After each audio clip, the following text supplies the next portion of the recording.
Problemado sa pag-ibig, pamilya, o nahihirapang hanapin ang sarili? Huwag mag-atubili dahil may nakikinig sa'yo. Love Me, Kathy G.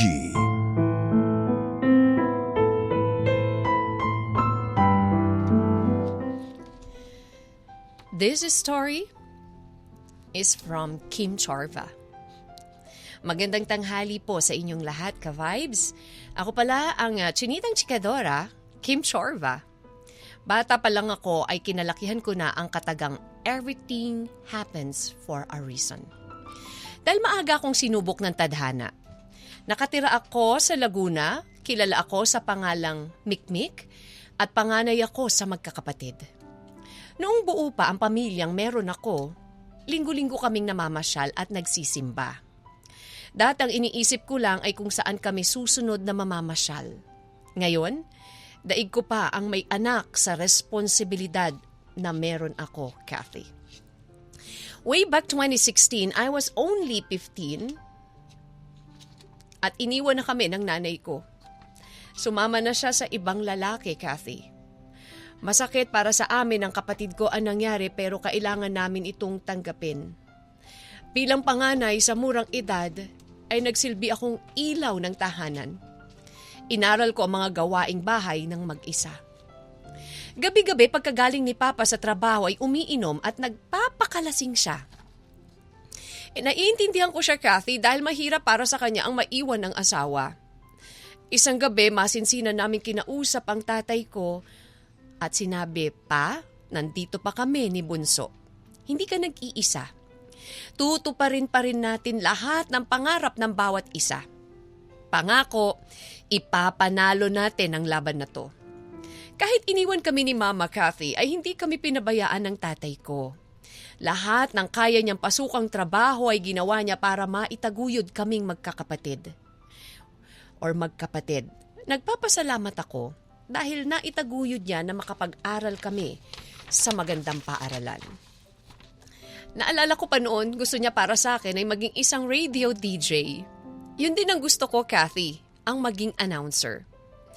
Year 2021, akala ko yun na ang simula ng mga tagumpay, pero meron pa palang isang pagsubok ang dumating. At para po ituloy ang kwento ng atin pong special at guest DJ ngayon na si Kim Chorva, eto po at kasama na po natin siya. Hello, Kim! Hello, Kathy at mga ka-vibes. Grabe naman yun. Umpisa pa lang ng ano. Grabe. Actually, while reading your story, parang gusto ko na naiiyak na ako, diba? Dun sa story.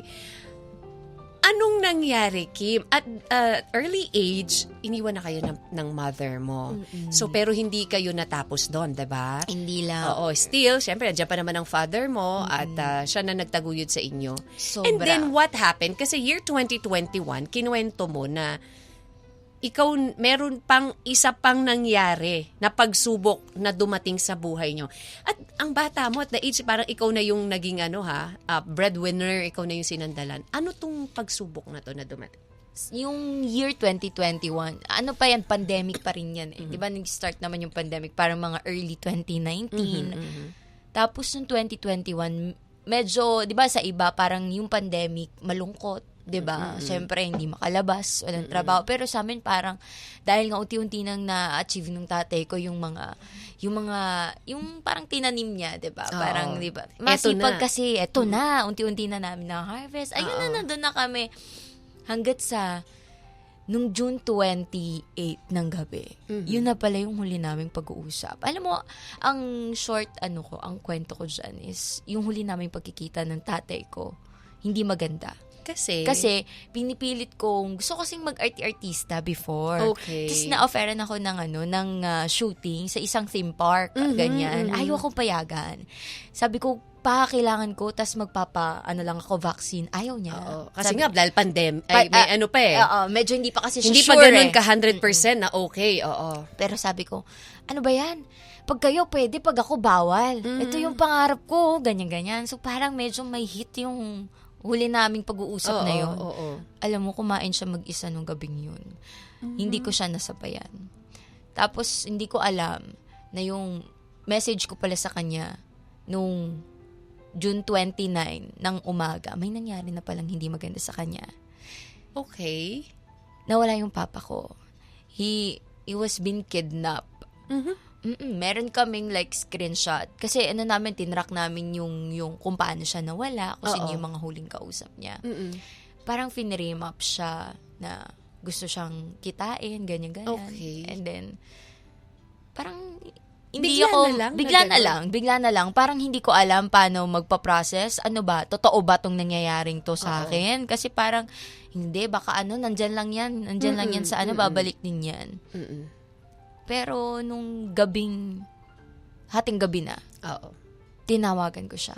Nilakasan ko yung loob ko. Kasi totoo yung parang, yung may tumusok sa puso. May napi-feel basta ka. may na-feel ka na parang someone is in danger. Tapos, naisip ko yung tatay ko. Kinausap, tinawagan ko siya 3 times. Hindi niya sinasagot. Sabi ko, baka nagmamaneho, pauwi na. Pero hindi, after 15 minutes, tinawagan ko siya. Tapos, sinagot niya. Sinagot niya. Tapos, tahimik.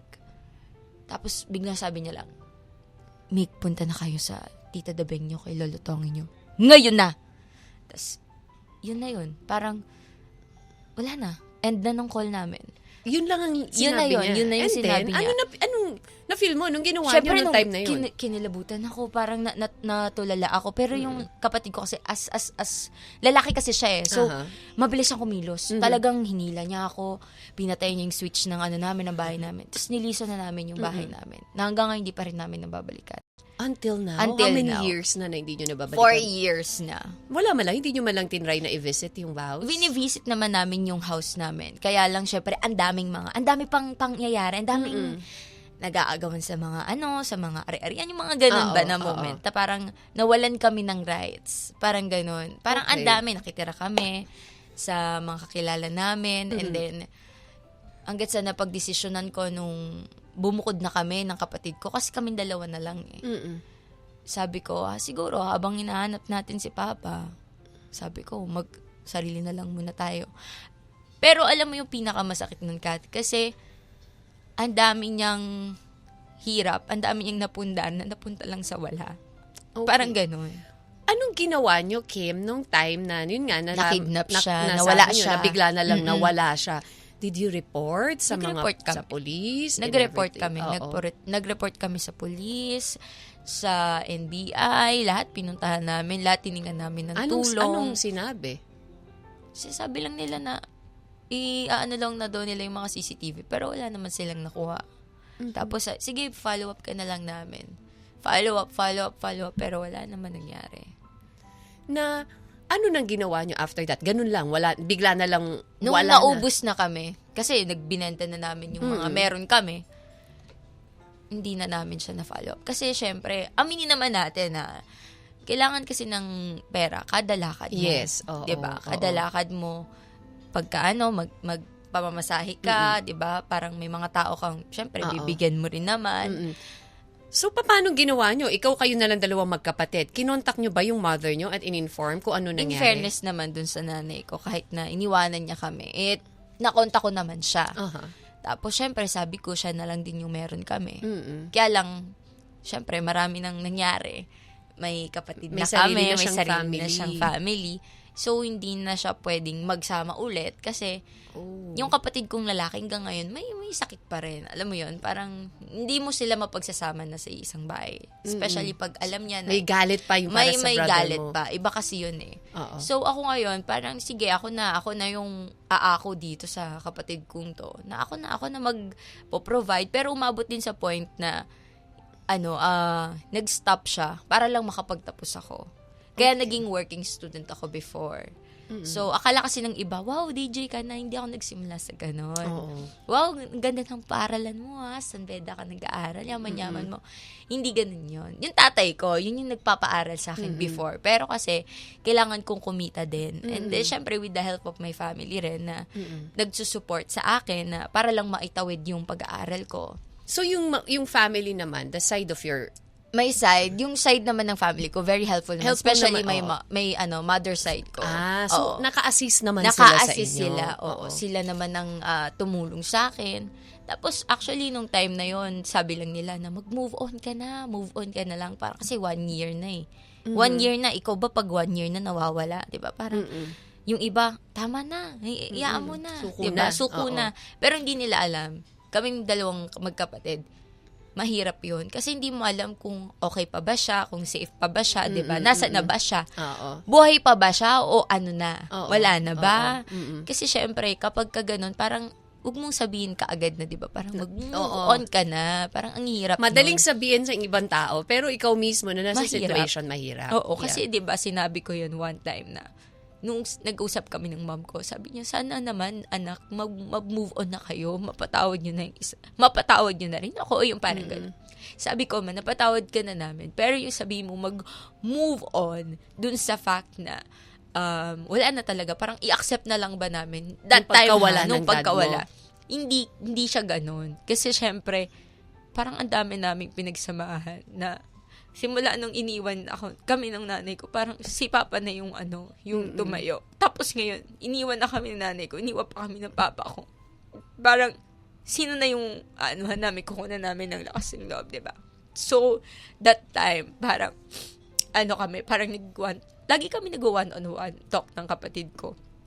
At pag may mga racket yan, nag-start ako nag-racket, model, tanggap-tanggap ng mga gig, ganyan, kahit magkano, tinatanggap ko. Kaya nga, kapag kaya nga kapag, hanggang ngayon naman, gano'n naman ako, parang, sinasabi ng mga kaibigan ko, racket ka ng racket, siguro ang yaman-yaman mo, sana nga. Kaya lang kasi, syempre, iba naman yung, parang, syempre, yung living mo, na, para kung nanay at tatay, Yeah. diba? Na, syempre, ayoko naman din yung kapatid ko is, mapariwara. Kasi yung kapatid ko, meron siyang depression, anxiety, nagka-anxiety attack siya, ganyan. To the point na, parang, syempre mag-isa lang siya dun sa Laguna.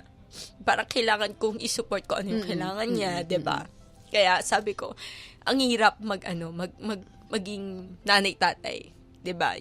Syempre yung nanay ko, may problema, ako din naman.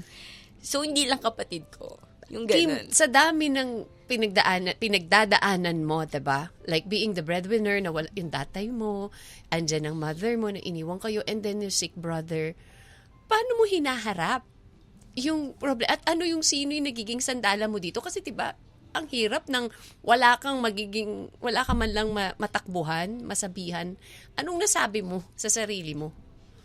Kasi ako, Kathy, parang, ko nung una tinanong ko si God talaga. I question Him many times. Sinabi ko, bakit ako?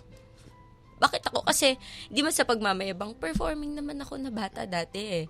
Lagi ako may award para maging proud yung mama at papa ko sa akin. Sinusunod ko kung ano yung dapat masunod, di ba? Dati, pag bawal uminom, hindi ako may inom ng alak before. Tapos, kapag bawal umalis, hindi ako aalis. Parang alam mo yung... Naging masunurin kang masunurin bata. akong bata. Sinunod ko lahat ng mga dapat. Pero ba't ganun?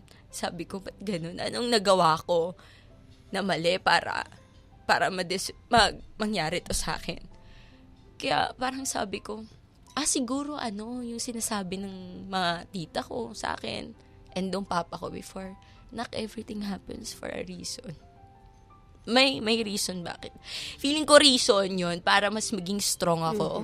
Naging reason yon, naging way yon. Para kung sino man ako ngayon, diba? Kung ano man yung mga na-achieve ko. Kasi feeling ko, hindi ko rin naman siya ma-achieve. If wala yung pain na naramdaman ko, yung what you call this, yung struggle. Uh-huh. Kasi ang dami niyang binigay sa akin na aral. Na lahat naman. Kahit paano, nalalampasan mo na, susolusyonan mo naman. Yes. At may mga taong naniniwala sa akin.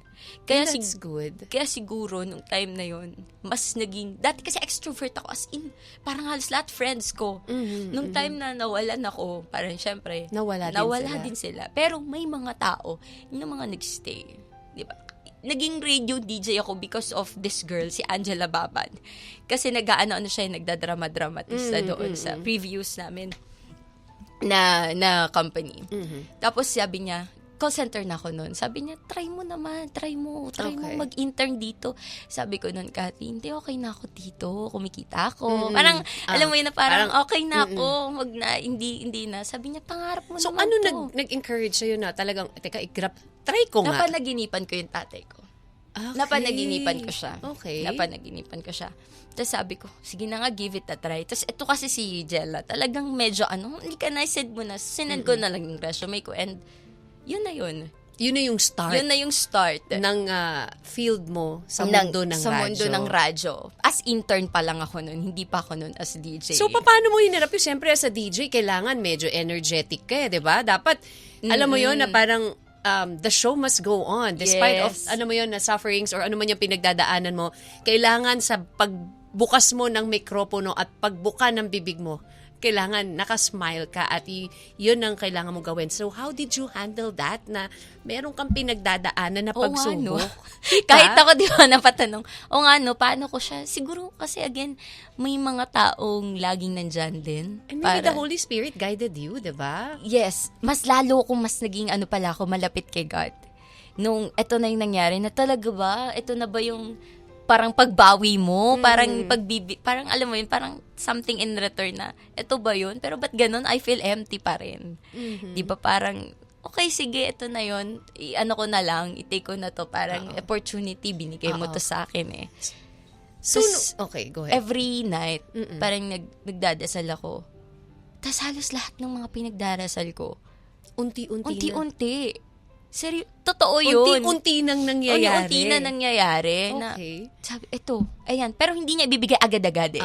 Di ba? Parang doon ka muna sa Siyempre. pinakababa. Tapos hanggang sa, eto na yun. Sabi ko, sa bagay, siguro hindi mo bibigay Lord eh, kapag kapag nasa taas ka agad. Kasi pwede kang bumaba ka agad kapag hindi ka pa strong and firm. At Correct. marami pa akong gustong, alam mo yun, marating in life. Especially sa kapatid ko. Yun eh. Yun yung gusto ko lang sa kanya, maging okay siya. Yun lang yung pinangahawakan ko. Kaya pag usapang pamilya, especially may kapatid, siguro, Doon ka nagiging weak. dun ako. Yun yung nagiging parang kryptonite mo, no? Parang Achilles heel, parang ganun din, oo. tonight. Pero at the same time, yun din yung nagiging lakas ko. At may mga tao din akong naging kaibigan, tapos lagi silang, alam mo, kinakamusta ko. Yung totoong kaibigan na Yes. nakakatuwa na may mga ganun. Na hindi ka napapabayaan, no matter what, diba? Yes. Oo. And especially yung partner ko at yung family niya. Inano nila ako, tinanggap nila ako. Eh ako, hindi ko alam paano ulit yung maramdaman yung may nanay-tatay. So, sobrang thankful din ako sa kanila. Kasi kahit paano, parang inaccept nila ako.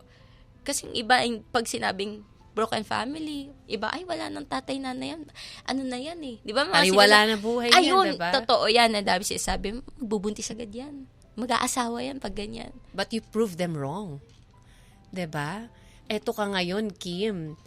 Nung nawala yung father mo, for how long na ngayon na he's been missing? 4 years na. 4 years na. Sabi mo, lahat ng pinagdarasal mo, nangyayari na unti-unti. Yun na lang yung dasal na Ano pa yung iniintay mga ko.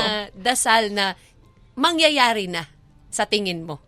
Siguro, kahit papano, yung mabuo pa yung pangarap ko na kahit papaano makumpleto kami. Kahit hindi na. Kahit imposible. What I mean is, gusto ko kasing makasama talaga yung kapatid ko, yung nanay ko, tsaka yung isa ko pang kapatid na maliit. Kasi bata pa lang yun eh. You have a younger sister pa. Pero sa iba na siyang Ibang father na. Pero, parang, wala sa yung problem. Walang problem sa akin. Kasi, bata yun, wala naman yung alam sa mundo. Gusto ko yun, gusto ko magkaroon ng maganda silang buhay. Yung parang, kahit pa paano. Kasi ngayon, parang, empty pa rin. Yung gano'n, na parang wala akong inuuwian na, parang magsusumbong ba na, pagod na ako sa mundo, pero wala.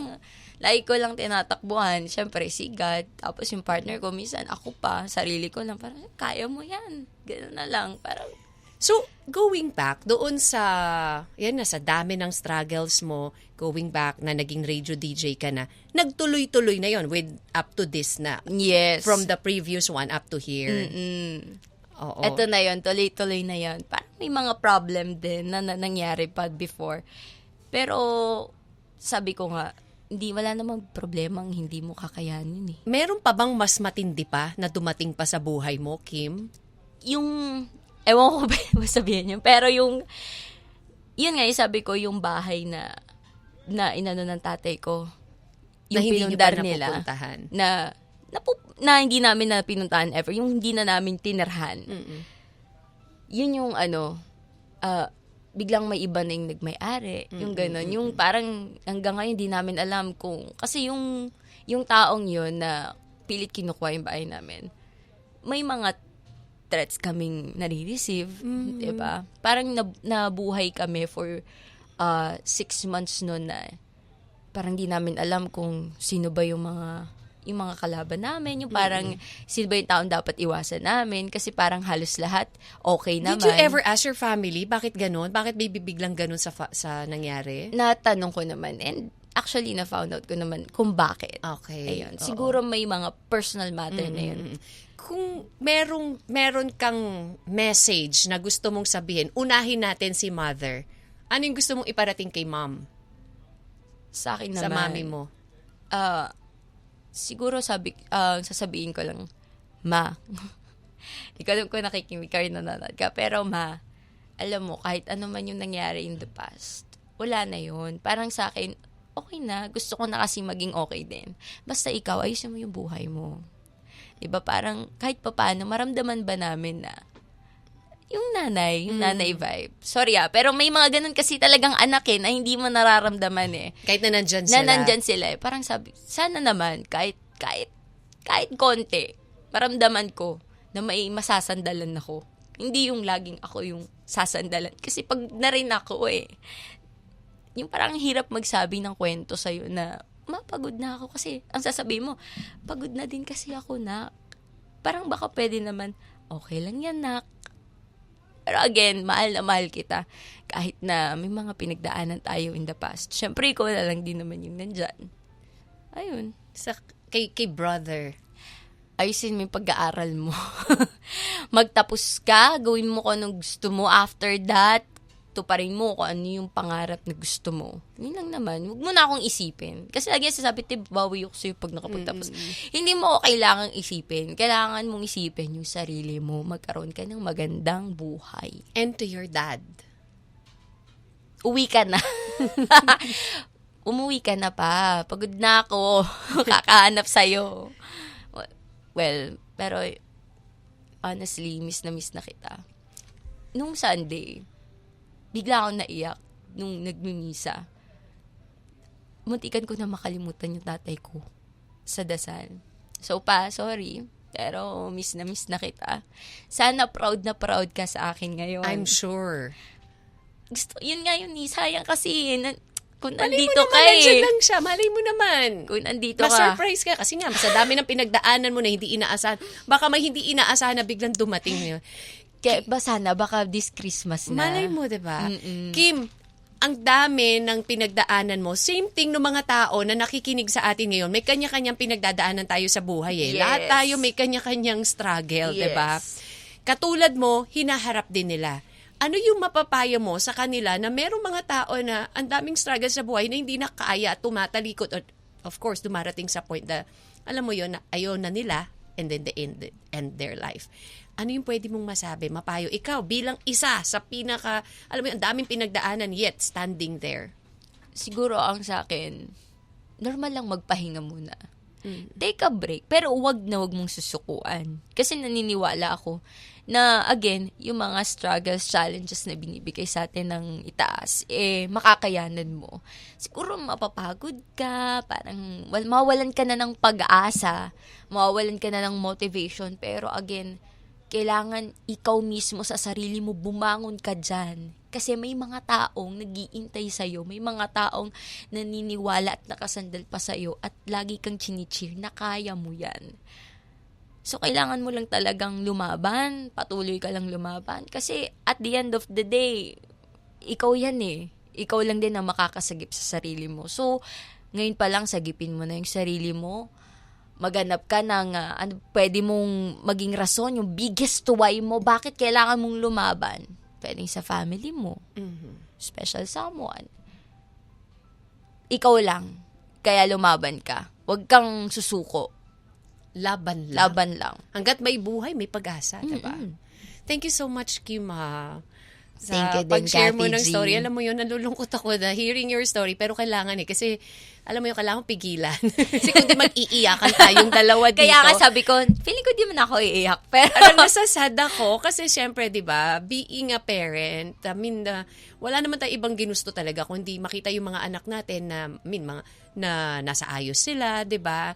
And syempre, ang dami rin na may nasa broken family na like you na ganyan din ang situation na, pero lumalaban like you. Kaya, alam mo yun, nakaka-inspire na shinare mo yung story dahil I'm pretty sure marami ang na-inspire sa story mo na patuloy na lumalaban sa hamon ng buhay, hindi sumusuko, 'di ba? At nandiyan ka pa rin ngayon. yes. Thank you, Kim. Ayan. Thank you din. And anong oras ka ba mapapakinggan? Eto na nga, may bago tayong programa every 6 p.m. to 9 p.m. sa programang Too Hot to Handle. Kasama ko po si DJ ID and si DJ Pretty Boy Tonyo. Ayun. Kim, smile ka naman dyan. Yes! At thank you so much for sharing your story with us. What a wonderful story. Ayan, and an inspiring story na magiging aral para sa lahat na wag susuko anumang pagsubok. Dahil, sabi nga ni DJ Kim Chorve, minsan niya nang kinwestiyon si Lord. Minsan niya nang tinanong, bakit to nangyayari sa akin? Lord, natutulog ka ba? Hindi po siya natutulog. Kahit pa sabihin natin na minsan yan ang tanong natin, natutulog ba talaga ang Diyos? Love Me, Cathy G.